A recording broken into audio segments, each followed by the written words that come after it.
Hey, what's going on, you guys? Nick here with Nick Strength and Power. I've got a couple of interesting stories for you guys today. It seems like there's no shortage of massive bodybuilding news this week. I think one of the biggest stories of the year happening this weekend, Urs Kalasinski winning his open bodybuilding debut. But now we've got another open bodybuilding debut to talk about, and that is none other than Keone Pearson. I think Keone's switch to open is probably one of the most anticipated switches to open. And today on his Instagram, he finally confirmed it in a collaborative post with the EVLS Prague Pro, the same show that Chris Bumstead made his open debut at last year. It looks like this show is becoming kind of a legacy show for massive open debuts. But this show is going to be a few weeks after the Olympia, a couple weeks after. It's October 25th and 26th. And Keone has confirmed he's doing that show and he's doing open. And I even texted him to make sure that this is 100% legit. He's doing open, and he confirmed it via text. He's doing open at the Prague Pro. Now, for like the last year or so, this conversation around Keone, people have been asking him this question in interviews. He's been addressing it in comment sections on Instagram, saying he's not planning on doing anything except focus on the 212 Olympia this year. And another big question that has came up when it comes to Keone switching to open has been with this new, massive prize money at the Arnold Classic 2026. That should be incentive for really anybody to try an open show one time and do the Arnold. So now that we've got confirmation that Keone is starting this open journey after the Olympia, but before the Arnold, my personal speculation is that we're going to see Keone compete at the Arnold Classic. It's an invitation-only show, but I know they would give him the invitation if he wanted it or if he would accept. And I think after seeing what Urs was able to do in open this weekend, my expectations for Keone are now higher. Because I didn't really know what to think about Urs going into open. Like I said, classic physique and open bodybuilding, it's not the same as a transition from 212 to open. If anything, 212 would be the easier transition because, like I've said a few times now, it's a one-to-one transition. The same judging, the same poses. The only difference is the weight limit. And Keone is a multiple-time, hopefully a three-time 212 Olympia champ by the time he does the Arnold in 212. So seeing Urs look as good as he looked as an open bodybuilder. And Urs never even won the Classic Physique Olympia. Chris Bumstead wasn't even able to win his open debut. Urs was a top 3 Classic Physique Olympian. So seeing him do so well at his open debut makes my hopes for what Keone will be able to do a lot higher, because I think Keone would have the better transition. Although, it is worth pointing out that we don't know exactly how much time Urs was focused on switching to open. How much time of his offseason or of his prep did he devote to coming in that much bigger? Whereas Keone, this Prague show is going to be just a couple weeks after the Olympia. So there's not a lot of time to put on size and treat it like an open prep or an open offseason. He's only got a couple weeks, so there is that. But I feel like it could be like a warm-up show for the Arnold to kind of like dip his toes in and see how it goes. And then from that point to the Arnold, he would have a pretty good amount of time to try to focus on an open bodybuilding prep. I don't know how much off-season he would really have from October to March, so 4-ish months. But that's what I think. I think that we see Keone try his hand at the Arnold Classic 2026. I think that money is it's just too much to resist, especially for a 212 guy that's getting you get $50,000 to win the 212 Olympia. But I could not be more impressed with what Urs did this weekend. I think it raises the bar for guys like Keone. And then speaking of Urs, I wanted to take a look at these scorecards because those call-outs, the way they move those guys around, those call-outs at this past weekend's Pro Muscle Italy show were so strange, the way they move those guys around. But I was interested to see that the scorecards don't really reflect that at all, which I think is a little bit odd. Now, we do know now that Urs won both prejudging and finals with essentially a perfect score. Now, the way bodybuilding scoring works, you guys already know that the lowest score is the better score, but also they throw out the high and low judging scores. So the highest and lowest judges score. So that's where these numbers come from. Probably 5 judges, and then that comes to a score of 3, which would mean 3 judges had him in first unanimously. But I was a little surprised to see that every single placing from first to sixth in that top 6 was unanimous on the scorecards, and then also exactly the same from prejudging to finals. Because the way they move those guys around, trading everybody in and out of the center, and then at the end of prejudging, the head judge saying, it's wide open, guys. I don't see where in that top 6 we're seeing anything wide open. If you're going off of 3 judges' scores being a perfect score, that means Urs is unanimously in first with 3 points. Quinton is unanimously in second with 6 points. Mark is unanimously in third with 9 points. Sergio, 12, unanimously fourth. Louis Breed, 15, unanimously fifth. Matthias, 18, unanimously sixth. So I really don't see why those call-outs were so strange and why they moved those guys around the way that they did, or why they said it was wide open after prejudging, because it looks like these guys were pretty solid in every single placing, at least off the scores of these judges. It looks like there wasn't much disagreement. Then finals was the exact same scores, which is odd to me because this was one of the more strange first call-outs and last call-outs that I think we've seen all year with the way they move these guys around.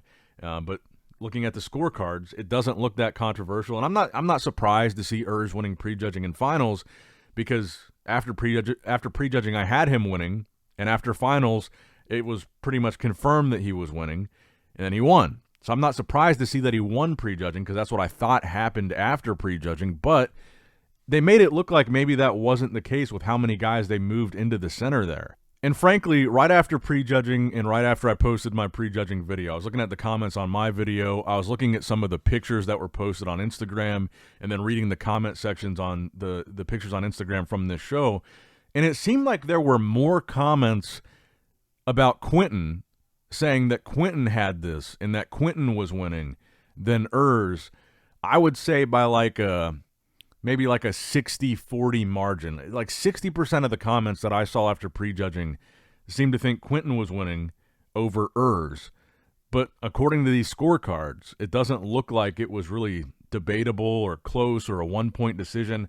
Nothing like that. I mean, the final score was 6-12. Urs won by a full 6 points. And he won both prejudging and finals by 3 points each. So I'm really impressed with what we're seeing from Urs, which brings me to my next story. We got the competitor list today for this weekend show. This weekend is a big one. This is the final opportunity to qualify for the 2025 Mr. Olympia.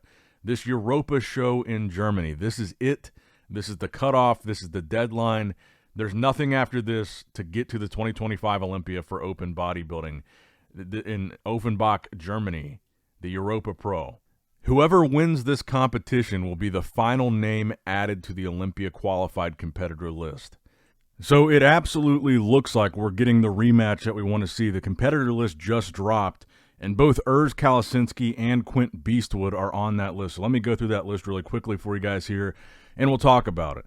So you've got Osama Ashur, Roman Bagas, Louis Breed is coming back for this show, Kevin Brucher, Tim Budesheim coming back for the Germany show, Adolf Berghardt, Andre Carlau, Kuba Keelan, Quentin Araya, Quint Beastwood, he's coming back for this show, Dmitry Feldstein, Roman Fritz, that's an interesting one to be in this lineup, Patrick Golimsky, Mark Hector coming back for this show, Matthias Hallwick, who was top 6 at the last show, coming back for this show, Konstantinos Kalabalikis is coming for this show. Hussein Kalete, Urs Kalasinski returning, Edward Kargbow, Theo Laguerre coming back for this show, Mateusz Lewandowski, Thibault Lagier, Morgan McDonald, Mo M. Sauer, Emir Omaragic coming back for this show, Matthew O'Reilly, Dario Pelosi, Manuel Santa Lucia, Patrick Schweizer, William Martin's coming back, Dominic Woywat. So it looks like you've got the entire top 6 from this past weekend's Italy Pro, except for Sergio Oliva Jr. Everybody else is coming back here. The rematch between Urs and Quinton. Now, after reviewing those scorecards that we just reviewed, I think there's a good probability that Urs could win this again. I thought it was going to be a lot closer on the scorecards than it was. It felt like a coin toss. But with Urs having won both the prejudging and the finals unanimously, and then going into a show, where he has home field advantage in Germany, Urs could very well win back-to-back shows. Even more impressive that one of them was his open debut. But back-to-back shows going into the Olympia. Then you've got to have a real conversation about where does that mean Urs is going to place at the Olympia. Is he going to be a top 10 guy? Because just off the top of my head, I'm only thinking of Derek Lunsford and Nexzilla. Nexzilla won 2 shows. Derek Lunsford won Pittsburgh and the Arnold. I'm sure there may have been another one in there, but if Urs wins both of these shows, he's in pretty elite company. So my question for you guys in the comments below is, with this rematch, do you think Urs can replicate what he did this past weekend in Italy, do it again in Germany, and win back-to-back shows? And then beyond that, if so, what does that mean for his chances at the Olympia? Are we talking about a top 10 placing for Urs? Because, I mean, let's be honest. I think it's safe to say that Urs shocked the bodybuilding world with what he did at this Italy show. I don't think very many people were expecting to see an Urs this dominant, this big. The size that he had was one of the more impressive things to me, how much bigger he was than he was in classic physique in such a short amount of time. I think this is one of the biggest stories of the year, and if he wins back-to-back shows, makes his Open Olympia debut, are we talking about a first call-out for Urs? I think that's a genuine discussion to be having. And the final story that I have for you guys today, the latest physique update from none other than Goodvito, Vitaly Ugonikov, 5 weeks out from the Mr. Olympia. Very impressive side chest here. His legs look just, I mean, absolutely insane. The size of his legs from the front is impressive enough, but look at the size of his leg from the side. I still think his chest needs to come up a little bit, the fullness in his chest, but his side arm looks great. His side leg looks great. But, you know, sometimes when he's competing and when he's on stage, his chest kind of seems to flatten out some of these poses. But another guy, you know, speaking of Urs potentially being top 10, potentially being first call out, whatever, Goodvito. Where does Goodvito land in this equation as a newcomer? This has got to be one of the most exciting Mr. Olympia lineups that we've had in a long time. And it feels like we say that every year. But when you think about all these Olympia debuts that we've got in 1 year, actually, let's go look at the Olympia qualified competitor list right now and just talk about this briefly. So check this out. Urs has been added to this list, so this is recently updated. Samson Dauda, Brett Wilkin, Hadi Chupin, Derek Lunsford, Raphael Brandow, Martin Fitzwater, Akeem Williams, Brandon Curry, William Bonac, Vitaly Ugonikov, Andrew Jacked, Nick Walker, Regan Grimes, Tonio Burton, Sas Harati, Behruz Tabani, Shenlong Shen, Rubiel Mosquera, Nexzilla, Jordan Hutchinson, Dorian Haywood, Urs Kalasinski. So look at how many talented guys on here you've got making their Olympia debut for Open. Brett Wilkin is one of them. We haven't talked much about Brett because he qualified very early on. Now, Raphael Brandow, I've heard recently, is out. I believe that's fully confirmed now that Raphael is not doing the Olympia this year, so we can kind of cross his name off. You've also got the potential. I mean, if Big Ramy really comes back, this will be one of the most hype Mr. Olympias we've ever seen. I think that's a really big question mark at this point. We still haven't seen anything from Ramy, but again, Brett Wilkin making his Olympia debut. Vitaly Ugonikov making his Olympia debut. One of the most hyped, talked about guys on social media, Goodvito, his first Olympia ever. Nick Walker making his Olympia return after 2 years, almost beating Derek in Pittsburgh, winning the New York Pro, back and arguably better than ever. Nick Walker returning to the Olympia. Then you've also got the potential of Behruz Tabani if he actually gets his visa.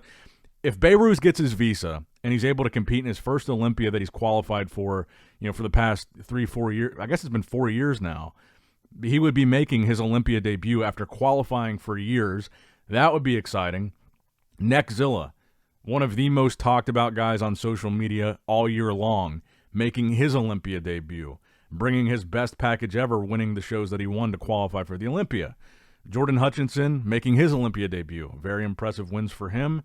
Dorian Haywood, I believe this would be his Open Olympia debut. He just competed and won the Masters Olympia. And now Urs Kalasinski, the classic physique superstar, bringing a very dominant package to this past weekend's Italy Pro, making a very wild card Olympia debut. I mean, this is This is an exciting lineup. And like I said, imagine if Big Ramy really does come back for this and he throws his name into this mix. You would have 5 Mr. Olympia champs in one lineup. Ramy, Samson, Hadi, Derek, Brandon. That's 5 Mr. Olympias in one Olympia lineup.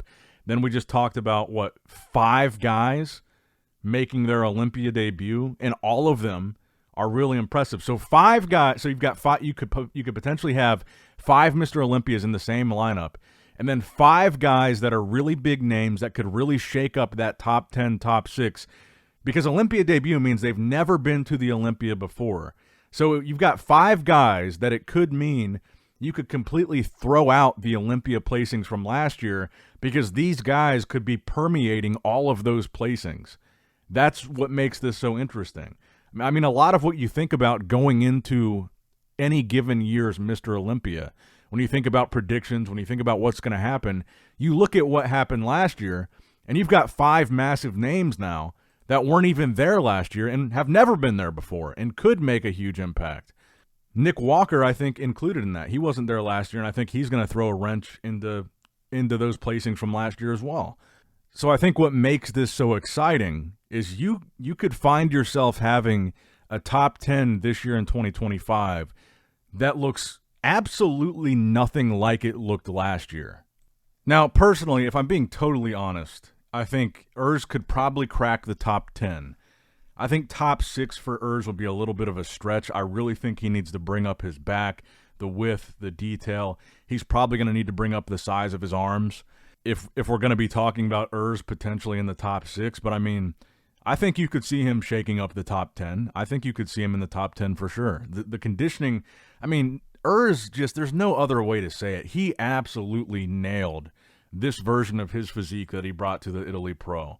He absolutely nailed it. This was best case scenario for him. He put on as much size as he could in the time that he had. He was much bigger, nailed the conditioning, still brought the classic shape to an open show. I mean, it couldn't have gone better for him. This was like the ideal scenario. And it's probably the most talked about story of the year so far.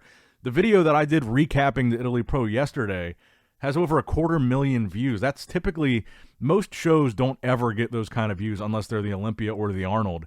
And this is just, some random show in Italy. But because Urs won, it's like one of the biggest stories of the year so far.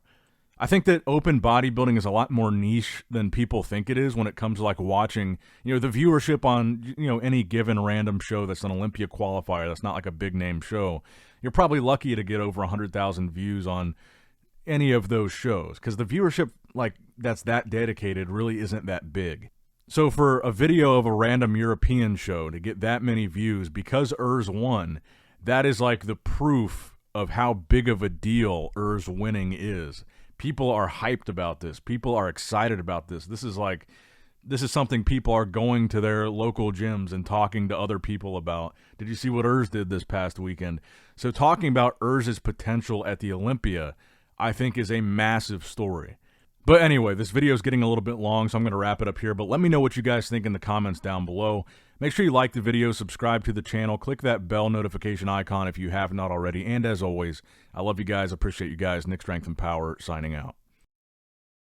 All right, guys, don't forget to click that like button and subscribe to this channel if you enjoy the content. Also, check out my Instagram at Nick Strength Power. My Facebook page, which is simply Nick Strength and Power. My secondary YouTube channel, Nick Strength and Vlogs, for vlogs and bonus content that you will not see on this channel. And consider subscribing to my third YouTube channel, Nick Strength and Pokemon, which is all things Pokemon and trading card games, completely unrelated to this channel. So if you're into that, give that one a look.